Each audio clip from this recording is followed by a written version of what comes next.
Shalom, shalom, bien-aimés dans les Seigneurs. Un grand merci à vous tous qui êtes connectés sur notre meilleure chaîne, La Voix Céleste Ndela Lola.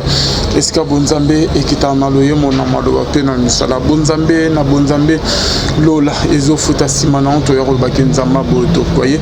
Wapi merci na bande union to basena biso na musalo yo. Là je vois les pasteurs faits amis à la bouche autorisée de l'Éternel depuis Zurich.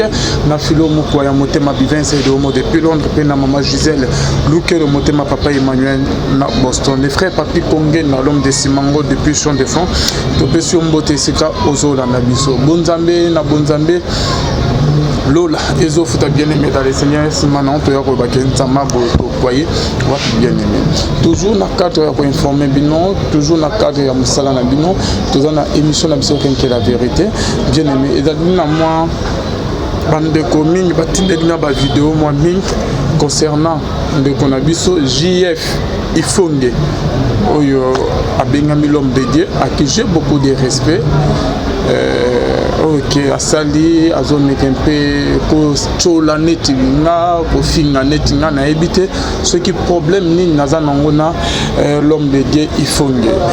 Je me pose la question problème nanga na sali nini na sali yo nini JF Ifonge l'homme de Dieu nana problème na ote à aucun jour na ya kolega liboso caméra na loba maloba moneti kena déplacer maloba pona yo ça que na ya ko manquer respect non wana eza genre nanga été na yebi que oza kulutu grand frère peut-être que ko déplacer maloba ko ça elormo sous l'emprise de la colère soit na se ya kanda na yebi que ozonga na nzela ngana na problème na ote est-ce que problème na bande bala nanga parce que na yamika placide parce que na ba émission oyo sala sala olobela nga mabete mabe nanga eza que nde na yami prophète placide mon frère yuza frère nanga bon tellement mangomba bimisani wana est-ce qu'on a bana nzana wana bana nzana so moko babaka plateau ataka ba blouson lokola motard yo wana na karamis ko na journaliste wana o ba korompaka ye po balia wale sambong ba korompaka ye po balia soki nani mbong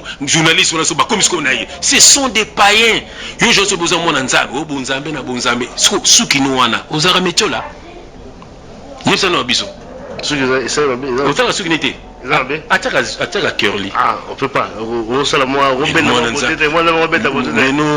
Biso frère. Doza charnel. Ngaku maman na ngantiez. Ngasuki na ngane zalande ya yocha ita. Ta suki nanga. Voilà. Ngane suki na zalande bongo. Eza nangu naturel. Bato benga na mukidi na kisuki tina mukongwa. Somo maman na aza antiez. Basuki yango ya biso ngwa. Solo bande ko nanga nyonso to. Toza ba même suki wana. Ngoma. Yobe maman no antiez.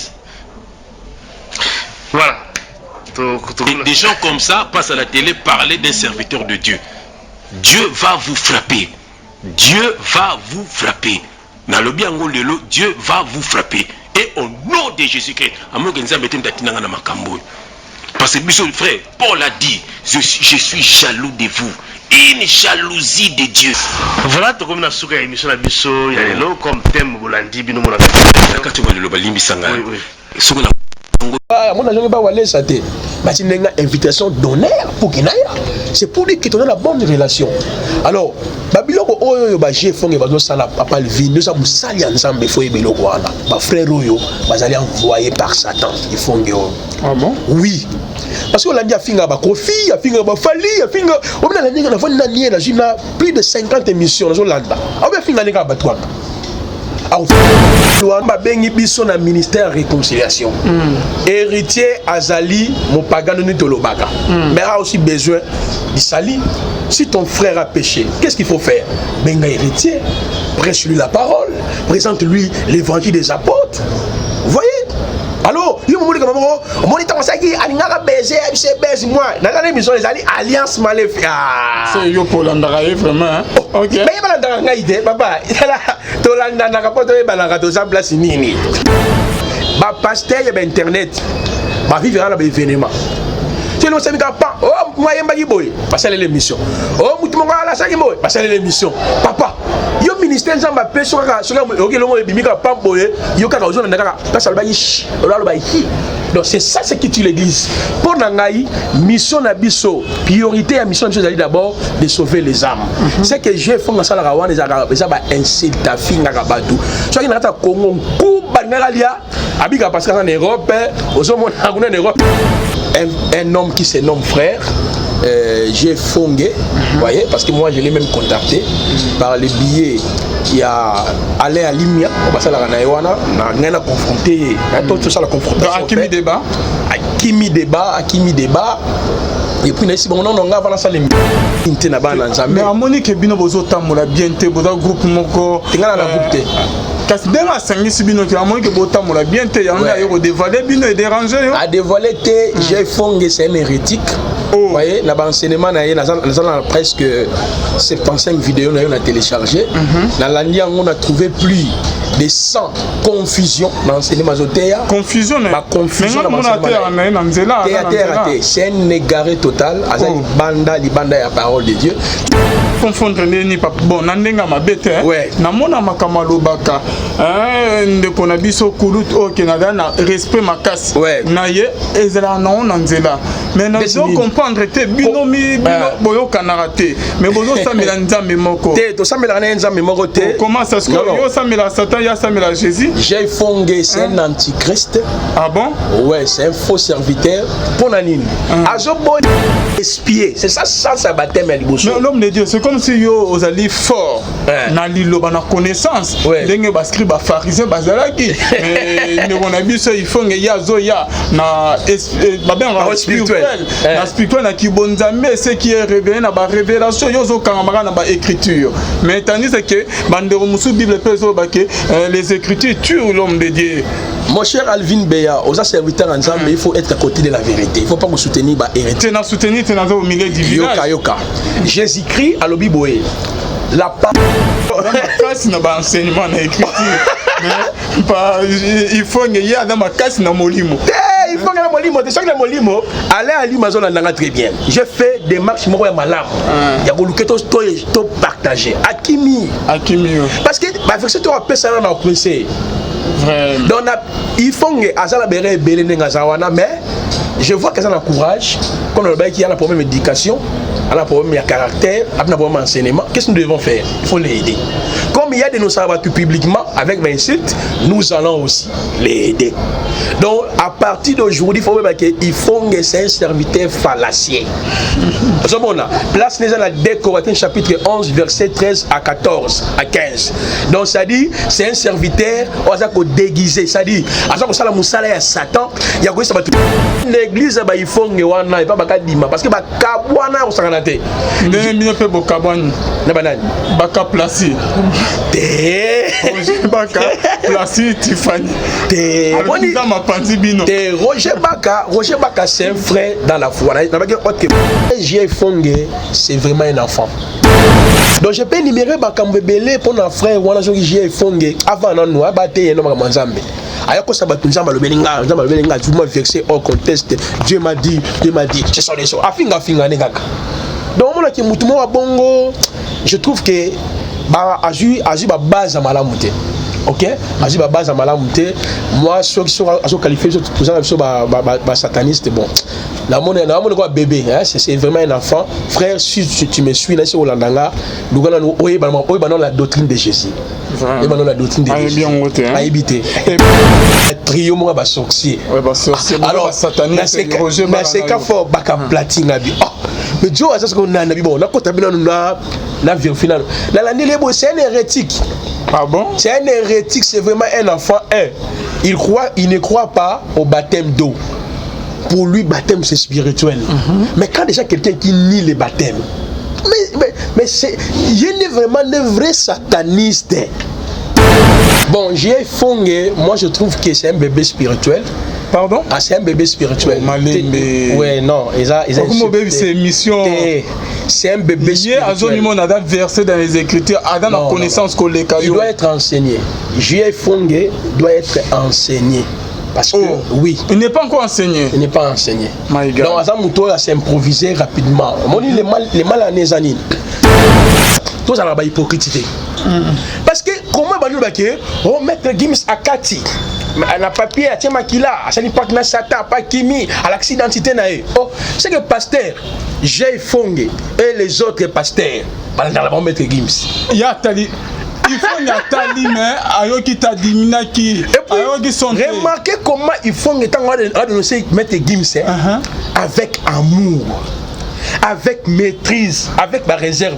Oh benga biso, te ben papa na bino. Ah, oh bien oh azali loko bien mettre Gims azali loko nzambe ngabi. Ah, mais quand il dénonçait nous baka plati, on est le nzambe te. J'ai fait il faut à lobby à cette révélation moi sur clip il y a maître Gims ce que yo pose à dire prophète ni ne ko le tant qu'un prophète na lobaki no alvine za ba vivre dans internet ba pasteur ba internet on va vivre dans la spéculation le loka be sala kama clip momo tata maboko ata mo boye on va faire l'émission na lalaki yo comme j'ai fond c'est un grand menteur c'est messi alors bigué oh tant batini les clips on a akangi volume atali kaka ba image akapa ke ola la pongi son fameux Saint-Esprit bani ko Romi Nathalie Bonabi cet homme c'est un grand menteur. Maître Gims wana singa kuna yebi na maître Gims wana te. Mais na combien la message non yo na aucun dété non aucun biso ba chrétien to critiquer bango butu be moyi boke ko lukani na clip ya maître Gims ba faux chrétien. Mais il y a la vérité, voilà que mon frère, ça pourrait être aussi un message. Il explique. Les alliés spéculation, ça pourrait être aussi un message. Parce que bien noté à chrétien, comment dire mon noté, yo na clip à mettre Gims. Non, bazaba chrétien non régénéré. Ce n'est pas notre devoir d'aller décrypter les clips. Pour quelle raison? Notre devoir c'est d'annoncer Christ, de présenter l'évangile. Obi histoire on a ko sort ba décryptage ba Christ ba païen et ça ko aider même ba croyant ba landaka bango bien. Mais le mec Gims on a dit c'est ka ba croyant, a dit c'est ka ba chrétien bien ah donc c'est na ba fan na nga petit tina ba pasteur. Na ba fan na nga petit na ba bishop. Na ba fan na nga petit na ba croyant. Mais vous êtes le premier à dire que yo ba aimer la Satan. Mais tika bango ba aimer la Satan la bango. Yo le oni l'action que il faut na landa qui clip pas mettre Gims. Oh yemo le bika di bien volume le kuta ataki volume papa. Ngape la landa qui yango normal les a péché té. Mon frère, use a friend nanga. Bon, tellement mon ba bimisa ni wana. Est-ce qu'on a ba nanza? Wana ba nanza. So moko babaka plateau ataka ba blouson lokola motard. Yo wana a karamis ko na journaliste wana o ba korompaka e. Po balia wale sambong ba korompaka e. Po balia soki nani mbong journaliste wana so ba komisko na ye. Ce sont des païens. Yo je so besoin mon nanza. O bonzambe na bonzambe. Suki no wana. Ozara metiola. Yesa no biso. Suki ça va. Ozara suki nete. Ataka curly. Ah, on peut pas. On sala moi Robin mais non. Biso frère. Oza charnel. Ngaku maman na ngantiez. Nga suki na ngane zalande ya yocha ita. Ta suki nanga. Voilà. Ngane suki na ngane zalande bongo. Eza nangu naturel. Bato be ngana mukidi na suki tina mukongwa. Somo maman na nga aza antiez. Ba suki yango ya biso ngwa. Solo bande ko nga nyonso to. Tozala ba même suki wana. Ngoma. Yobe maman no antiez. Voilà. Des gens comme ça passent à la télé parler d'un serviteur de Dieu. Dieu va vous frapper. Dieu va vous frapper. Dieu va vous frapper. Et au nom de Jésus-Christ, parce que monsieur frère, Paul a dit, je suis jaloux de vous. Une jalousie de Dieu. Voilà, tu comme na souka émission na biso, ya lelo comme thème bolandi bino mona. Quand tu le balimbi sanga. Oui. Tout maintenant se comprendre entre biso na biso bandero na biso bakinois pe bakinoise. Donc biso na mboka na biso Congo un journaliste ezala que non so nazo coopérer na Jijika nazo coopérer na pasteur Walesa nako yamba nazo coopérer na Roger Baka nako yamba bandero musu baya kolobela makam contre yete. Donc il faut comme ça amba mo que non na baluke on a manqué au respect na comme ennemi non. Journalisme on eza ya ndenge ni papa na biso OK biso na Congo to sala. Journaliste aza na parti pris papa. Et loko wanga nazo mona kaka na Congo. Pour votre information, pour l'autre JF Ifongue. concernant l'isolo beti ya pasteur Walesa ba numéro on eza tourner pasteur Walesa ngana tikal o ba masolo ba pesa ngambongo soki pe kena lobe Walesa mabe soki pe ni rien Walesa aza témoin voire même ba émission ba salelanga na ba site musu Walesa bana toujours continuer koleke pa nanga to signer contrat ngana chaque fin de mois bana ko foot Nemo na ba pasteur musu ba pasteur ki jamina ba pasteur walo ba pasteur bazé belé OK baleka ipa nanga OK to signer ba contrat ngana bon parce que loko na remarqué na mboka na biso Congo eza que net que exemple ceux qui na yamba Roger Baka ceux qui na ke na yamine de comme musu oya ya ko contredire Roger Baka makamazo ba Roger Baka siliki. Et dans la journaliste, je suis anakin. Et ça que yoko ya m'a invité mobo te baya ko lobby la makam contre pasteur mobo frère mobo coopéra na sorte que contre musicien mobo alekana site no basa la kangote bakima. Na ya mabapele on a bengi journaliste bo aboko ya manga likolo ya intel. Parce que nga biloko abonge pa na le karaté.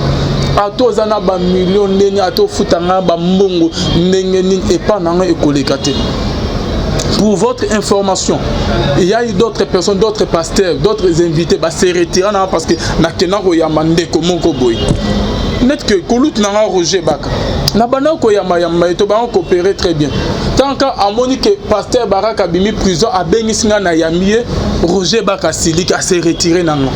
Parce que émission vraiment il n'y a rien que la vérité et c'est que na mekempe kolobela bino vérité to mekempe ko clarifier ba point moko Roger Baka asilika se retiré parce que na yambaki pasteur Walesa na émission 5 droit de réponse. Dans ce comprendre na mboka na net nga to solana Roger Baka très bien ba pire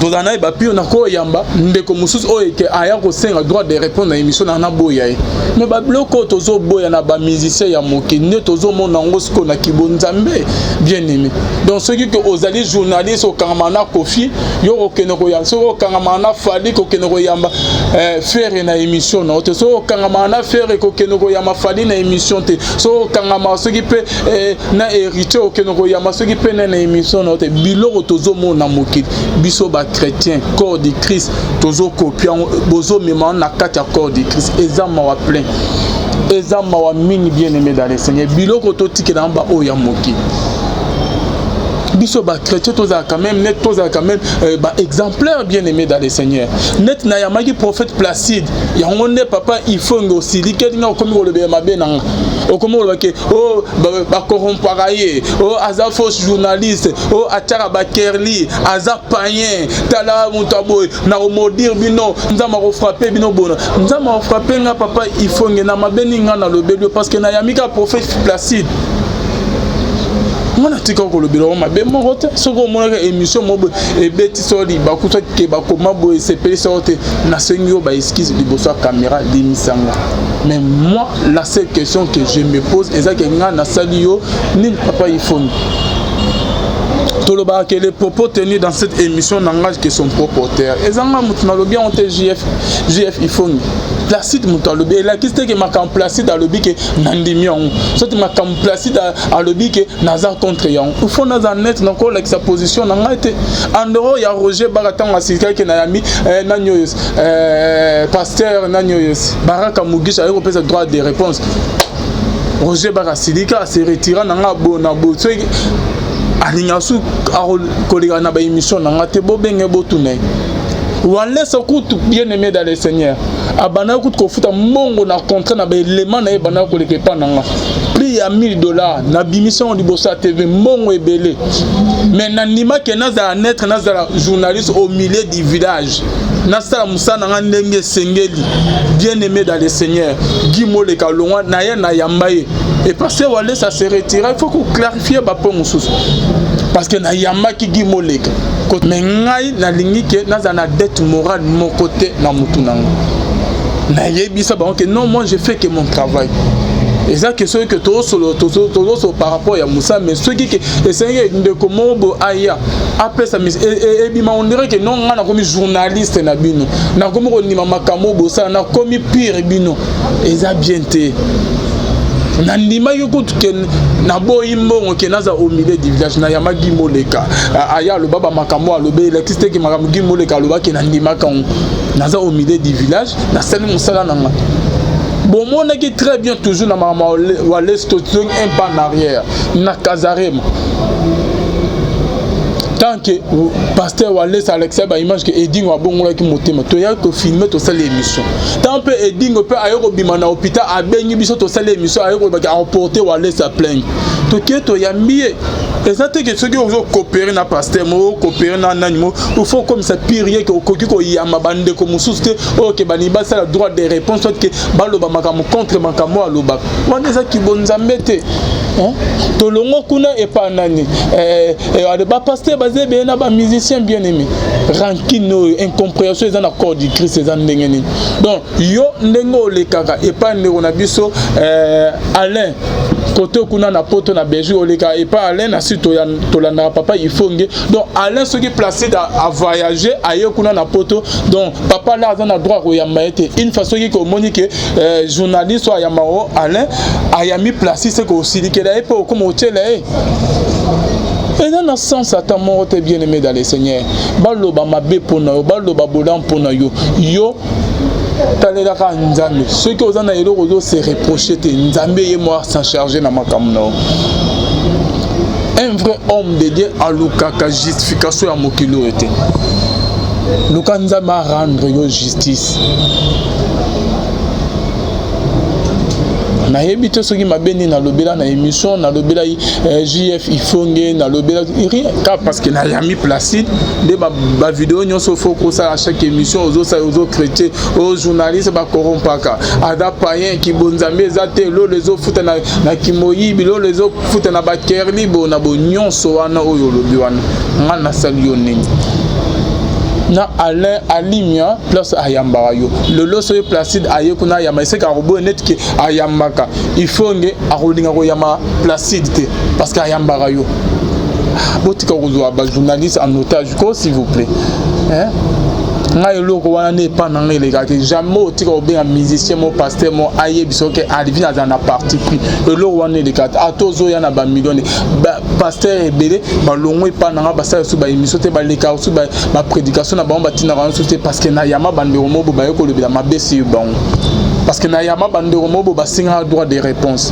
donc eloko tozo mona ba païen ne tozo mona pe na corps de Christ na ba chrétien ngana yo papa il faut que je te respecte beaucoup aux alliés aînés nanga aux alliés grands frères nanga na ko manquer au respect à aucun jour na les gars de ça caméra na pe s'abonner rien o yozo sala etalio na nzambe o Placide azo sala etalio na nzambe na nyazo ba vérité nzamba lolande mutayebi mais ko empêcher ngai te que non na yamba Placide parce que tozala en bien pour empêcher Alain Alimia te que net que c'est Placide ada mukolo roya poto que Alain ayambi donc bobé bana pena Alain parce que ayami Placide ayo ko lobela mabe sur yo et ça na sens te bien aimé dans les seigneurs et ça te que o nyons tout oloba na tv ou fo bandima na bible ya moko ezolo ko slingate que tout le monde balobaka bolamu sur yo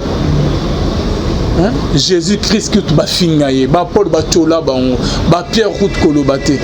Bongo yo soki kozo sele, pourquoi pas que ba ko lobela o mabi? Pourquoi pas ko accepter en ote? Il faut que on les gars di bossa camion o comme okotisa na journaliste o kutatika kolobela o jamais mabe. Ngana tika kolobela o mabe te. So la ni ba émission na nyo tunatika kolobela o mabe te.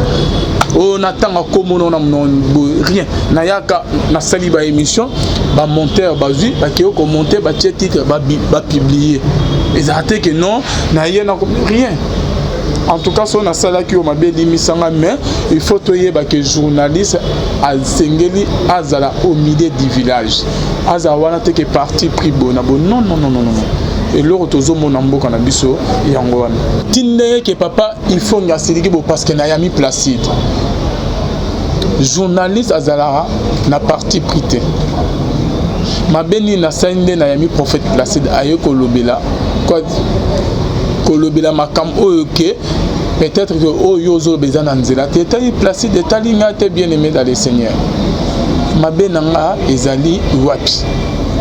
Tozali na Gigi Kakabea, to me un peu commenter sur point oyo. Oyo sengeli que ce journaliste ozo coopérer na pasteur mo sengete oza permis te ko ya mabande o mususu. O tozo mona mboka na biso eza sous journalisme te. Na ebité quoi. Tozali na Gigi Kakabea Kabea. Ilo nous ko. Bon, d'abord dans mes vœux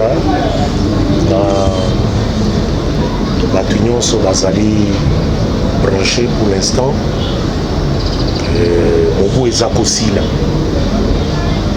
awa mobu ezakosila tolingi kimia ezala na bato nyonso moto na moto ameka kotala conscience na ye atala parcours ne komata janvier 2019 10 décembre oyo soki ya mabe asalaki contre moninga ngonga yango akosenga bolimbisi contre moninga osumuki contre moninga c'est-à-dire blessé otuki humilié osali réputation moninga bongisa ngonga yango oyo po tokota na ne ndenge esengeli naza na écriture moko awa nangaki na tanga yango avant na répondre na makambo ya vina wa naza na Romains 12 na bandi na verset 16 na kozwaka partie à liboso. Ayez les mêmes sentiments les uns envers les autres. Je suis parti à Wana. Romains 12 verset 16. Apôtre Paul Abissi Romain. Ayez les mêmes sentiments les uns envers les autres. Bozala na sentiment moko wana, c'est-à-dire bolingo, bolingana bino na bino. Na 17 alobi, ne rendez à personne le mal pour le mal. Autre pour alobi na 17, ne rendez à personne le mal pour le mal. Recherchez ce qui est bien devant tous les hommes. Alobite devant les chrétiens. Romains 12, 17, partie B. Recherchez ce qui est bien devant tous les hommes, sans exception. Louke la bango bolamo. Sala bango bien. Bango nyons. Na verset 18, s'il est possible, autant que cela dépend de vous, soyez en paix avec tous les hommes.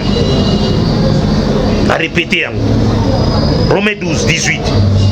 S'il est possible, autant que cela dépend de vous. Alors, s'il est possible, parce que awa nuance ezali, s'il est possible, ce qui peut dépendre na yo, soyez en paix avec tous les hommes. Ce qui est ali possibilité. Naka oyo en tout cas, na kosenga kimia ezala entre yo na JF Ifonge Moussel Nanzambe.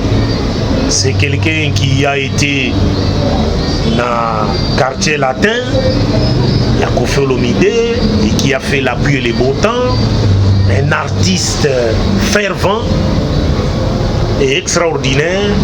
À Bongwani, à Komiko Servin Zambé, ça c'est une bonne chose, mais je ne pense pas que c'est des habitudes où il y a Kokiko Salanango pour offenser Batu. L'écriture n'a pas si ayebi yango. Et je crois que ça peut arriver à Kokiko Bongisa. Kouloutou l'a dit lui a paix à son âme. Azaka mingi ko utiliser adage lobby, les loups ne se mangent pas entre eux. Batu nyonso basala na media esengeli bolia nakalia nakate. Ezali normal était komona batu ya media ya nouveau média oyo ndenge tokoluba ba internet basala kuna babanda kolia na bango eza kopesa image moko ya mabe. Tozalaka na habitude te ya kodénoncer kaka mabe ya bato. Bible elobi celui qui dénonce les mal dévoile les secrets.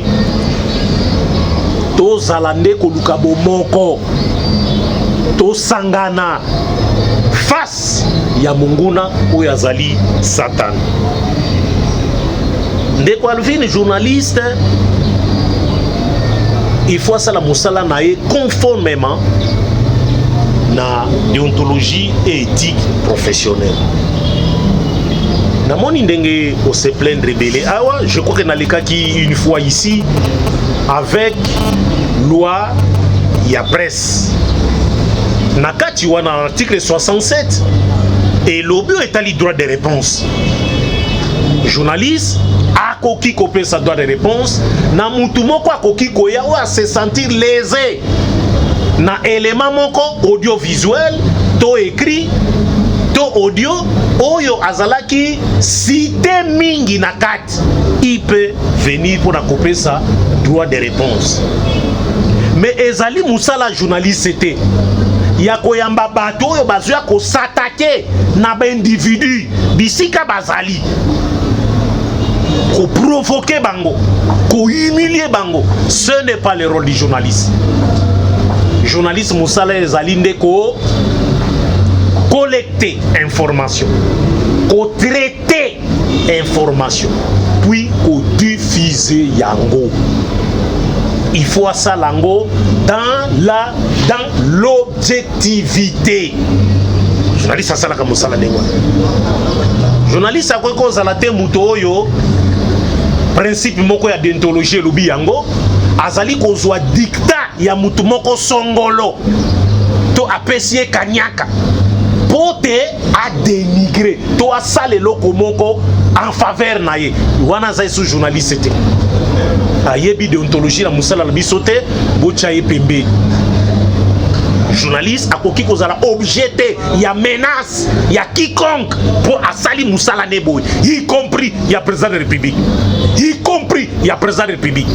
Aza na droit mon côté ya ko inciter journaliste alo baboué asala boé pour na faveur na ye ezali contre déontologie principe moko elobi yango baboya. Les journalistes travaillent dans la neutralité, dans l'objectivité. Il ne doit pas être objet à menace à quiconque. Ce qui a sali moussalane. Rien. Pour presse, ils ont 4e pouvoir. N'a pas compris. Journaliste abima lokola mandian. Yango bakipaka na bangote, bakipaka journaliste te. Journaliste akoma kaka ndenge wana kaka, poni l'état congolais oyo, toyebaka te soki l'état ngo soki ndenge ni de l'autre côté. Na tango wa régime ya Kabila, bapesaka 2 millions de dollars pour na ba journaliste. Boyebi au cours ya point de presse moko ya chef de l'état, Kulutula Diluya na saluer mémoire na ye paix à son âme Atunaka chef de l'état 2 millions wana dollars ya des dollars au affectak au aluaka au lobaka ba pesa ba journaliste et kenda wapi webi réponse Raïssa Pesaka azako zela soki projet soko na bia bino bo umelaki to affectango na effort de guerre mbongo 2 millions ba pesa ba journaliste kenda kaka boy pona nini kuswana kolingana te koyina. Il faut permettre à ce que il faut faire en sorte que les journalistes azala na ba conditions moko favorable pour te asala musala ndenge et sengeli surtout awa ndenge to sala kana na voix céleste. C'est bien que Batimisu Balbaka vous citez les noms des gens, vous citez les noms des gens to sitaka komba batu pambate. Même Alvin ici, Balzol Andelaye, Ngaïpe Mombo Nabino, c'est plusieurs fois.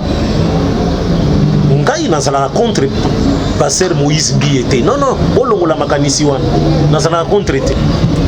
Ngana Lobako Etali, ba fait. Oeza Koselman Église, s'il faut citer les noms, on a cité, mais n'a pas si référence na Bible pour démontrer que si bazak opposé, ils allaient conforme, toté na l'obananzam. En disant ça, mais c'est comme ça qu'il faut qu'on aille. Être serviteur de Dieu, ils allaient facile. N'attend écriture oyo, comme ça n'a pas maloba pas le vide. Apôtre Paul a lobby très bien dans acte 1, verset 10. Et maintenant, est-ce la faveur des hommes que je désire ou celle de Dieu? Est-ce que je cherche à plaire aux hommes? Si je plaisais encore aux hommes, je ne serais pas serviteur de Christ. Apôtre Paul Azuluba, na musala oyo, onde kwa alvina za kosala, na onga pe na meka kosala, to salignaka na écriture oyo, to lingi ko plaire na mutute, quiconque ozala, tout qui le loba na Nzambe, telemeli. Parce que Moussa Nalbiso, ce n'est pas de plaire aux hommes, mais à Dieu. Parce qu'apôtre Paul ici a fait ce témoignage dans ma verset Zakolanda. Je vous déclare, frère, que l'évangile qui a été annoncé par moi n'est pas de l'homme. Ce n'est pas l'évangile de l'homme. Abakisi, na 12 pour terminer. Car je ne l'ai ni reçu ni appris d'un homme, mais par une révélation de Jésus-Christ. Voilà la vérité. Donc mon frère, il faut ezala respecter. Si avec les serviteurs JF ils font, il y a anguille sous roche, ça dit quelque chose moko eza à la base, Nzambe ko permettre bino mi balé bobongis. Mais ndenge ozali ko sala musala na yo, ko recevoir, ko accepter intimidation mon côté ya quiconque, sinon oko niata, oko enfreindre la déontologie professionnelle na éthique professionnelle ya musala na yo. Moto mon côté azali na droit a menacer yo na musala ozali ko ezalaka te. Donc musala na biso esengi journaliste ayamba mutu nyonso de toute tendance confondue ayamba bango. Et Zali Moussala bisote batindeli o mutu. Papa Jessica mutu wana Zali Zwambongo buka Moïse Mbiye. Kama tamboko buka Moïse Mbiye. Eza Moussala te, eza Moussala Moïse Mbiye. Eloko nini Moïse Mbiye il faut po buka po sali nini? Non, eza ninge wana te. Moussala na biso ezali ko présenter ko commenter sur l'actualité. Soke ezali. Soki ezali pona loba na Nzambe bisika nyonso loba na Nzambe enyatami bino bozi bopesi pole na yango. Soki kotanga comme totangi komo mais na ndenge ya mabete balobela kinga oyo landa frère Patrice président MCC na lobite ngai na lobaki AMCC association des musiciens chrétiens du Congo eza ko évoluer te responsable président association wana atika asali demande si koki atika basa la élection mutu mususu aya nini nga na sali mabe bato ba comprendre ngati église de réveil du Congo et comme il n'a pas problème ebele siège au bapesa mbongo plus de 250 000 $ pour batonga siège. Allez-y voir na yolo ce qui siège yango nde 2500 $ yango wana évêque général yakala Bishop Albert Kankenza on a souhaité ba meilleur vœu yende azalaki responsable parce qu'il a lutté pour l'église de réveil et soit institution. Mais l'église de réveil siège exact, commission de discipline exact, pas passer ba ko sala n'importe quoi. Est-ce que na lobby mabe? Non, conformément à l'écriture. Na sengaki ba sangana, bango nyos. D'abord pour na mabe to sali, biso nyos to fuka mi devant Nzambe lo kola bana Israël. Pour na Nzambe azonga. Et puis token de libos. Sinon te kaka ndenge Israël Nzamba bimisa bango en Égypte pour na kokende na terre promise ba baluka na terre na désert et belé ba kufa mi balé kaka ndenge Nzamba pesa ki grâce ba kuma na terre promise église de réveil ko tambola ndenge wana tous ceux qui ont été au début là-bas ba ko kufa bango tout na désert un ou deux aura peut-être la chance de vivre repentance, la transformation de l'église de Veille. Merci beaucoup. J'ai dit et je vous remercie. Kabia, oui, tout, merci. Je crois même que le message est l'équipe. Merci Nabano Nyons tout Balanagbiso. Merci Nabino Nyons tout. Merci na l'homme de Dieu JF Ifongue. Na question moto, je crois même que pour comprendre ngande konayo. Merci Nabino Nyons tout. Donc na prophète Placide tout coopérer très bien. Écoute, prophète Placide dans banana et ba émission na Kazarine. Papa yo comment série moi yo ko on a accueilli na yama bande ko mingi ba ya ko lobela makam contre prophète Placide. Oh bon mais Placide lelo azongeni nga leki na émission na Placide alobaka ke Alvin yo za journaliste oza na problème te. Pourquoi y prophète Placide azo comprendre bande musus ba ko comprendre te. Placide to coopérer na peut très bien. Prophète Placide to kutana écoute na bazama na ba mangenge bani ba prière a outi vraiment musika. Tu es bané depuis cal. Mais et peki singa te que ceux qui ne komoro bo lingaya alobela makamu contre au Placide aloba keza clair te na boyo ko yamba rien. Na yama bande ko ebele balobela makamu contre Placide.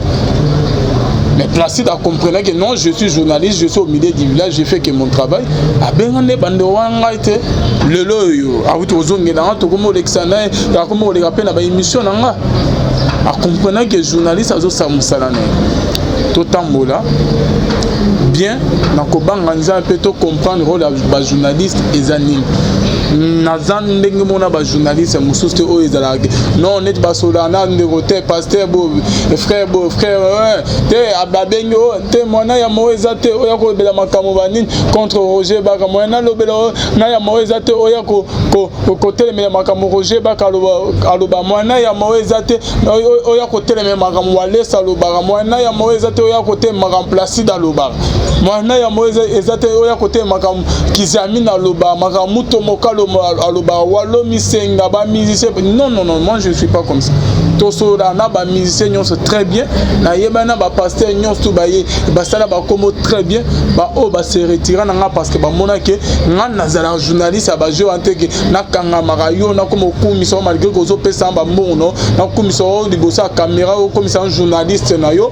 ce qui ba misus ba lingi ba ya ba éclairci ba point moko na doctrine ozala nango ke na boya ko ya ba rien ngana za boto ko solo na to lié bien to seki bien to travailler bien oye na ba émission na yambi yo au foot pe mbongo na o bien mais yeba ke soki makamozo beza na nzela te etende ko mususa benginga pona ke aya ko contredire makamozo loba ala qui sont à la lumière de la parole na ko yamana ngai.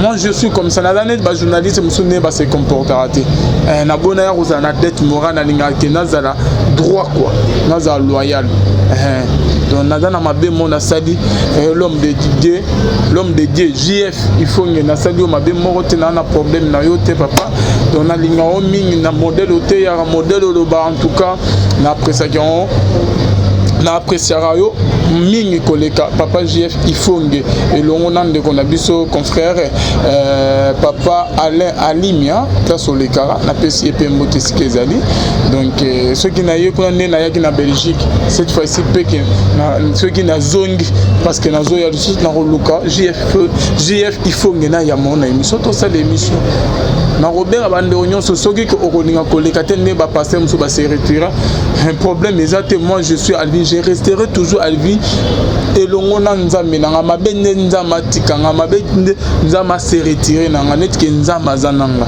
ata tout le monde va se retirer na yebi ke net nazana Jésus Christ de Nazareth na rozala Alvin makamiko ko marcher na ko mata na ko kene toujours liboso eza iloko na loba na ba pasteur nyonso tout ba le kai pa nanga ceux qui ko nazo ya monde ko mususa bimiki aya ko loba mabe aya ko loba ke ko éclaircir biso ke makamozo bezana nzela te doctrine ozana ngo eza bien te na ko yambai parce que ba o écoute ke bayana ba mbongo bayana bani na linga te na tikala koza la journaliste ya invité morote ya pasteur morote ya ndeko morote musicien morote moi je fais que mon travail mabe na ngeza wapi nde na yami Placide papa Ifongue okomisinga ennemi na okoma olobela mabe ko critiquer ko benga nga payen ko finga nga na problème na wapi natika ko répondre yo mabete natika lobelo mabete je t'aime beaucoup nazo respecter tant que premièrement dans nkulutu nako manquer au respect na ndé mona ba journaliste société mais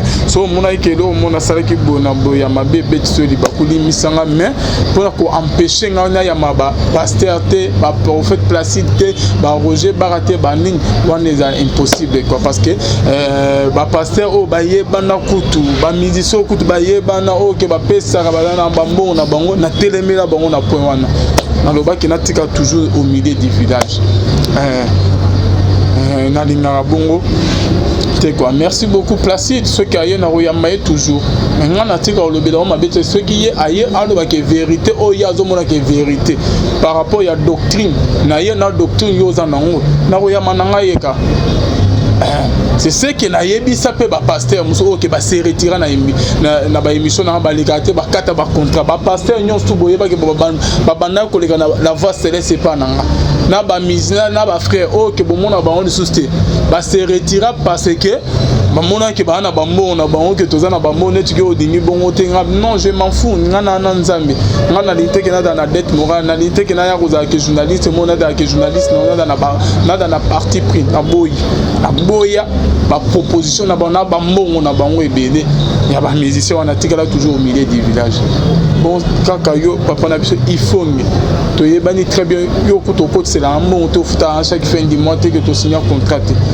oya ko pekisa ke na ya ma Placide na santé Placide pe a pekisanga te ke na ya mojo na ya na Belgique de na ya kwa so na na occasion na ya mona na ya mo so ki pe na ye na ko ya mo na même micro lobelaka mabe ndenge benga ba paka plati o ba yebi nzambe te okolo ba toujours na micro na tellement que Placide a yebi ngabi a comprendre que Alvin azala na ye bongo ana na ye na parti prité a comprendre aussi dit que la ngate au moins pe ka rozonga lisusu donc c'est ça quoi en tout cas limisa na bande oignons tout ba moni que to betisi bango di bako maloba ba propos to tenir na émission déranger bino bolimisa biso bonzambe na bonzambe lola ezo futa sima na ngoto ya ko bagenza maboto quoi et wapi merci na bino tout bala na biso un grand merci mbote na prophète Placide de Massé l'homme de Dieu montona kibonzambe un grand merci na papa JF Ifonge na peso mbote siko zali donc l'homme de Dieu ya te ya liloba te donc ate ya kane oye batamina liloba donc a rêver la quoi ba révélation na sima liloba to peso mbote siko la na biso pe na ndeko na biso les confrères papa Alain Ali to peso mbote siko la na biso bonzambe na bonzambe lola ezo futa sima na to ya ko bakenza maboto kwaye wapi pe na ndeko na biso kuluta biso l'évangéliste Roger Baka je t'aime beaucoup oyebi qui est très bien que nga Alvin na dingaro mingi mais oyebi na travailler nzama lola apambola ezate question na yami pasteur moboya lobe mabesi yo makambo sala ke na komi contre yo ke na ndimi makambo alobi non azo sala journalisme naza au milieu du village parce que yo pour les cas na école wana quoi merci beaucoup bonzambe na bonzambe lola ezo futa elongo na Arnaud Kamani ko se trouve à la prochaine page.